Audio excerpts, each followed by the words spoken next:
நீங்க எங்க போறீங்க? ஆணி போடுங்க. ஆணியே புடுங்க வேணாம், வாங்கடா.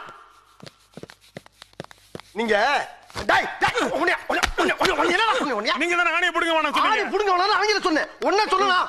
போய் புடுங்க. டார்ச்சர் பண்ற ராஸ்கல். விட்டா கிறுக்கு நாக்கிர வாங்கி போட்டுருக்கு. ஊர்ல இருக்க கடைசில பல்ல ஏன்ட வேலைக்கு வந்து யா உசுர வாங்குறீங்கடா. டேய் வராங்க. டேய் அந்த பிரசம் கொண்டு கொடு.